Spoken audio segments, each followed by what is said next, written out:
একজন মানুষের ইন্তেকালে আমরা একগুচ্ছ আলেমরা দেখতে গেছি। তো দেখাশুনো করার পরে দেখছি এক জায়গায় অনেকজন হুজুররা বসে আছে। আমি একজনকে বললাম যে ওনাদেরকে বলো না যে আমি একটু ওনাদের কাছে যাব, একটু সালাম কালাম করব। তো তিনি গেলেন, গিয়ে প্রস্তাব দিতে জবাব এলো কে ওই কাফেরের সঙ্গে সালাম করবে।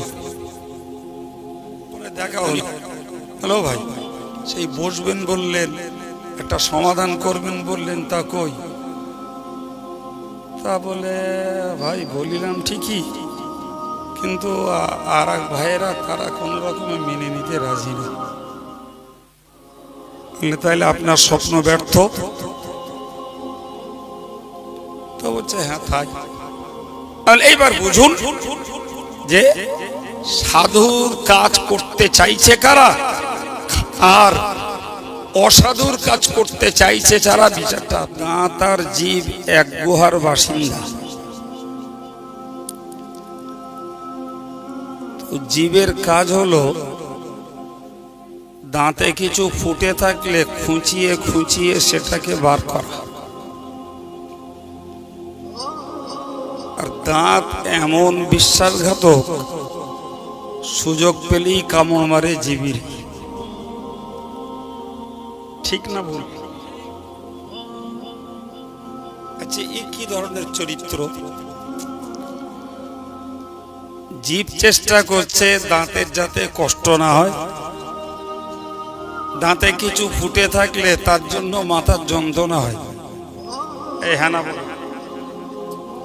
সামান্য একটা মাছের কাঁটা, একটা হাড়ের কুটি, একটা সুপারির অংশ, তাও বাদলে মাথার যন্ত্রণা হয়। আর জীব চেষ্টা করে এই যন্ত্রণাটা যাতে না হয় সেটাকে বার করার জন্য। তাহলে দাঁতের বোঝা উচিত যে জীব যখন আমাকে স্বস্তি দিতে বারবার চেষ্টা করে, তাহলে আমি সুযোগ পেলে জীবটাকে কামড়ে নেব, এটা কখনো আমার জন্য সমীচীন নয়। কিন্তু দাঁত সেই আচরণটা জীবের সঙ্গে করে না ভাই। ঠিক না ভুল? তাহলে দাঁত জীব এক গুহায়, এরপরেও জীব খাবার চিবিয়ে দেয়, এই দাঁত খাবার চিবিয়ে দেয়, জীব সেটাকে উদরস্থ করে দেয়। সুবহানাল্লাহ, এটা খোদাই সিস্টেম, খোদাই সিস্টেম ভাই। তাহলে আমরা পরিষ্কার বুঝতে পারছি দাঁত আর জীব এক গুহায় থাকে, তারপরেও তাদের মাঝে ভুল বোঝাবুঝি এবং গরমিল হয়। আবার পরক্ষণেই দেখবেন দাঁত আর জীব দুটোই মিশে যায়। কথা বলে এই যে চরিত্র, এখান থেকে আমাদের একটা শিক্ষা নিতে হবে। আমরা এক সমাজে বাস করি, সম ব্যবসায়ী, গুণী মানুষ, ফলে কখনো মিসআন্ডারস্ট্যান্ডিং, ভুল বোঝাবুঝি হতে পারে, অসম্ভব নয়। কিন্তু মনে রাখতে হবে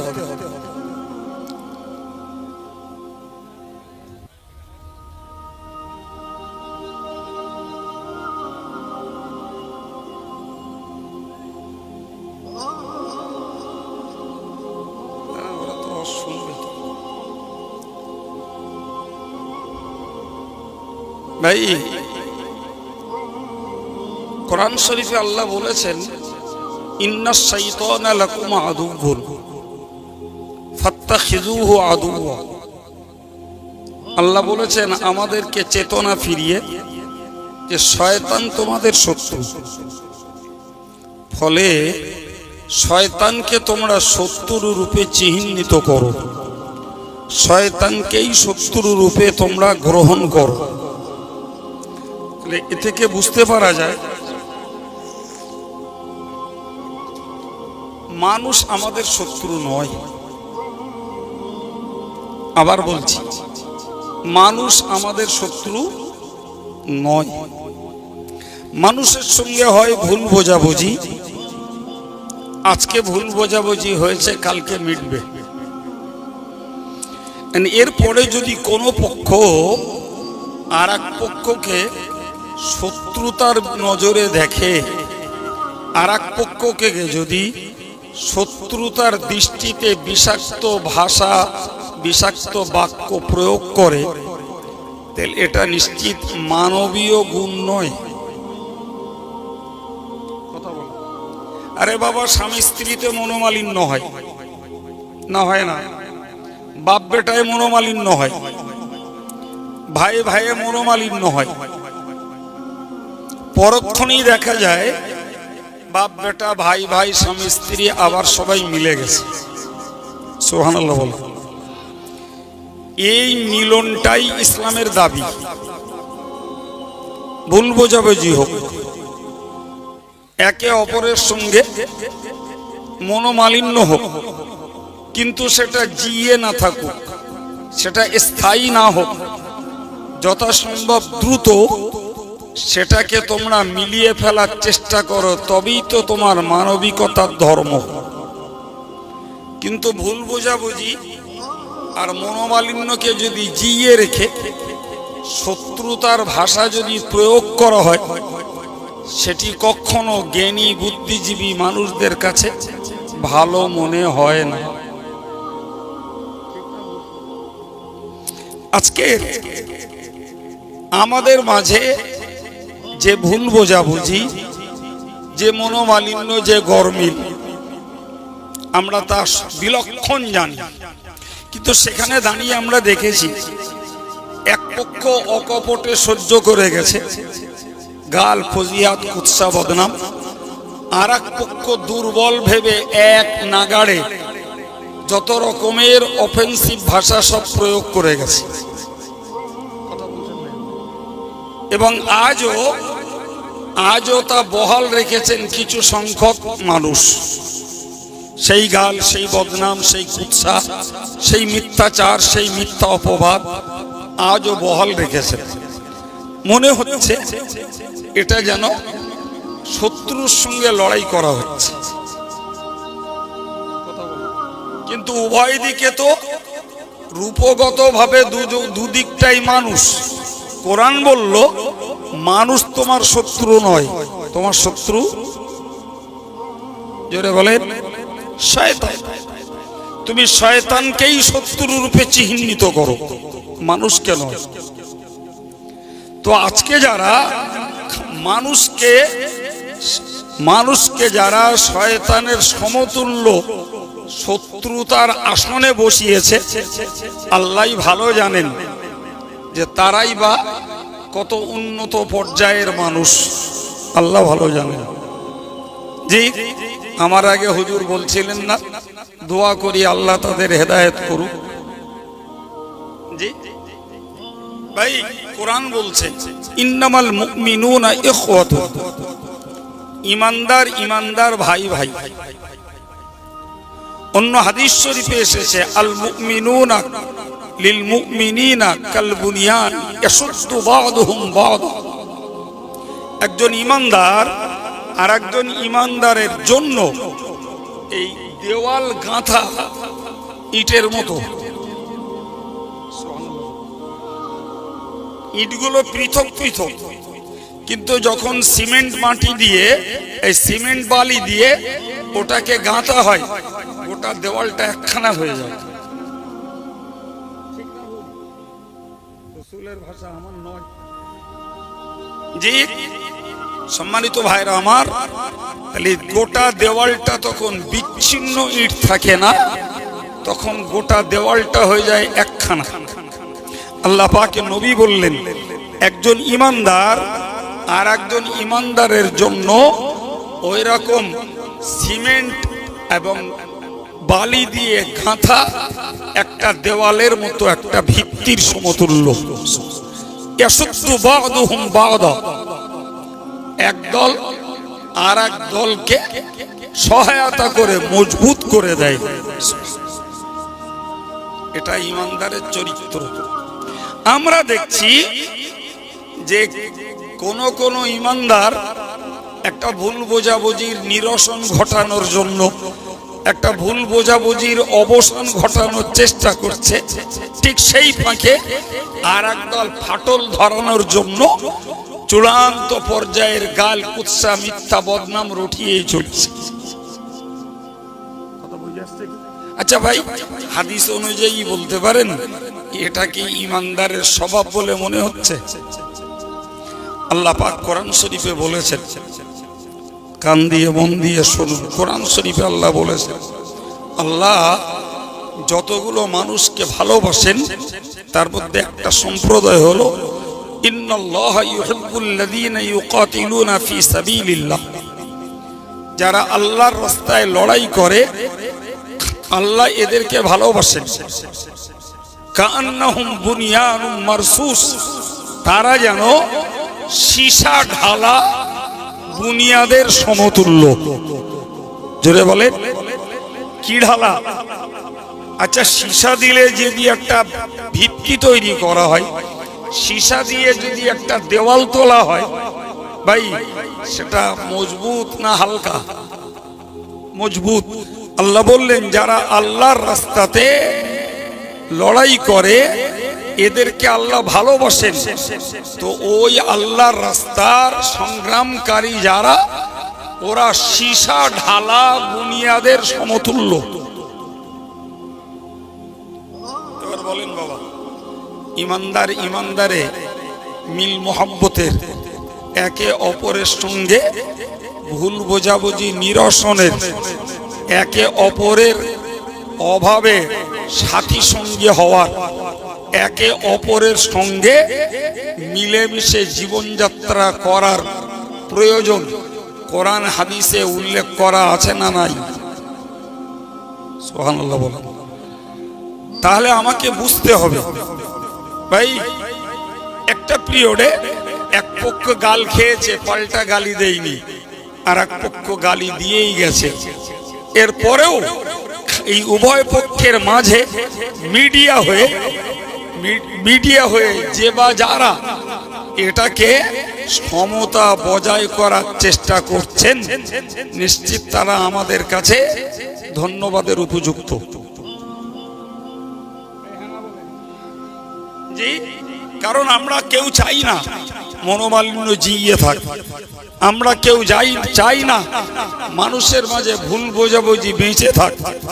আমরা চাই ভুল বোঝাবুঝির নিরসন ঘটুক, অবসান ঘটুক, এবং সবাই এক মেরুতে দাঁড়িয়ে নিজের ব্যক্তি জীবন এবং জাতির ধর্মীয় জীবনকে আমরা পরিচালনা করি, আর আমরাও পরিচালিত হই। জোরে বলুন সুবহানাল্লাহ। এর মাঝখানে যারা ফাটলটাকে জিইয়ে রাখার, ব্যবধানটাকে যারা বাড়িয়ে দেওয়ার চেষ্টা করছে, ভাই সে হাফেজ না, আলেম না, বক্তা, যেই পারে হোক, আমরা অন্তত নিরপেক্ষ বিচারের জায়গায় দাঁড়িয়ে তাদেরকে সাধু মনের মানুষ মনে করতে পারি না।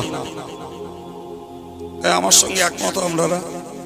হ্যাঁ, শুনুন, কোরআন বলছে ইন্নামাল মুমিনুনা ইখওয়াতুন, ইমানদার ইমানদার ভাই ভাই, ফাসলিহু বাইনা আখওয়াইকুম। কখনো যদি ইমানদারের মাঝে বিবাদ হয়, ইমানদারের মাঝে মনোমালিন্য হয়, ইমানদারদের মধ্যে যদি কোনো ফাটল, কোনো চিড় ধরাধরি তোমরা দেখতে পাও, ফাসলিহু বাইনা আখওয়াইকুম, তোমরা তৃতীয় পক্ষকেও তৈরি হয়ে এই দুই ইমানদার ভাইয়ের মাঝে তোমরা সংশোধন করো, সমঝোতা করাও।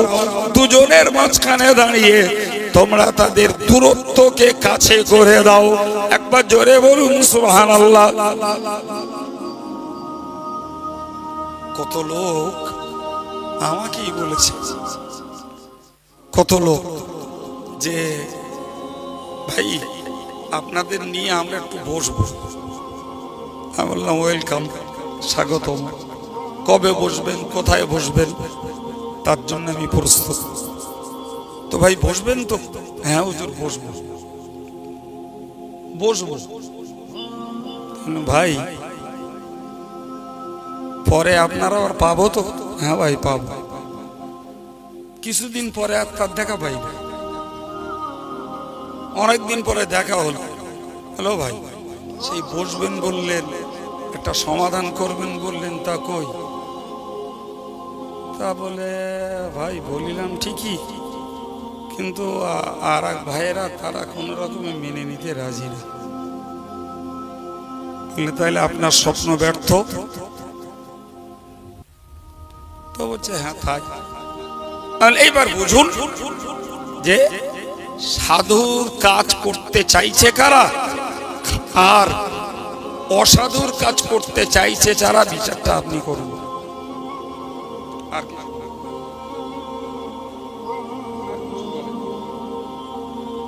আমি দুঃখজনক ভাবে বলছি, খুব দুঃখজনক ভাবে, যে একজন মানুষের ইন্তেকালে আমরা একগুচ্ছ আলেমরা দেখতে গেছি।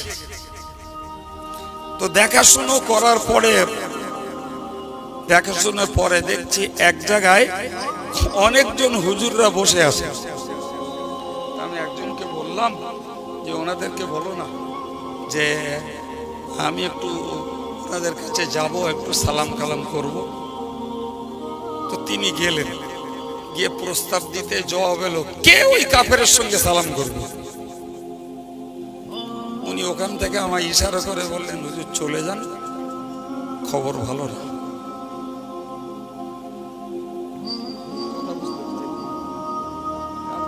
দাঁতার জীবের মতন হচ্ছে না? দাঁতার জীবের মতন হচ্ছে না? জি, আল্লাহ বললেন ইন্নামাল মুমিনুনা ইখওয়া, ঈমানদার ঈমানদার ভাই ভাই, ফাসলিহু বাইনা আখওয়াইকুম, তোমাদের ভাইদের মাঝে দ্বিধা হলে, দ্বন্দ্ব হলে, মনোমালিন্য হলে, দূরত্ব হলে, ফাটল ধরলে তোমরা সেইটাকে একাকার করার চেষ্টা করো, সেইটাকে তোমরা ব্যবধানটাকে মিটিয়ে দাও। আর মনে রাখো আত্তাকুল্লাহ, এই কাজ করার সময় আল্লাহকে ভয় করো। এই কাজ করার সময় আল্লাহর ভয় করো। তার মানে দুনিয়ার স্বার্থে না, আল্লাহর সন্তুষ্টির জন্য কাজটা করো। আমার আল্লাহ বললেন লাআল্লাকুম তুরহামুন, আমি আল্লাহ পাক জানিয়ে দিলাম যারা দুইয়ের মাঝে ব্যবধানকে মিটিয়ে দিতে চেষ্টা করবে, দুইয়ে যারা মিল মোহাম্মতের সঙ্গে জুড়ে যাবে, আমি আল্লাহ জানিয়ে দিলাম আশা করতে পারো তোমাদের প্রতি আল্লাহর রহমত বর্ষিত হবে। আর একটু মন খুলে বলুন। এখন ভাইরা আমার, যারা দুইয়ের মাঝের ব্যবধানকে বাঁচিয়ে রাখতে চায়, গাল ফজিয়াতার কুৎসার মিথ্যা রটনা দিয়ে যারা সেই ফাটলটাকে আর বাড়াতে চায়, নিশ্চিত এরা আল্লাহর রহমতের আশা করে না। এরা চায় আল্লাহর গজব হোক, রহমত যেন না হয়। নাউজুবিল্লাহ। কথা বলে মিলিয়ে দিলে রহমত, আর ফাটল ধরিয়ে রাখলে রহমতের উল্টো কি হবে? গজব। এই শুভ বুদ্ধিটুকু যে সমস্ত বক্তা, যে সমস্ত তথাকথিত আলেম, যে সমস্ত কিছু মানুষের সমাজের ধর্মীয় কর্ণধার এদের মধ্যে নেই। নিশ্চিত এদের জন্য হুজুর দোয়া করেছেন, হেদায়েতের দোয়া। আমি সঙ্গে বলি আল্লাহ, হয় তুমি এদের হেদায়েত করো, না হলে এদের বিরুদ্ধে যে ব্যবস্থা নিলে হয় তুমি নাও। কারণ আমরা বিচার করলে কম বেশি হয়ে যাবে, আল্লাহ বিচার করলে ঠিক কিনা বলে, এছাড়া কি?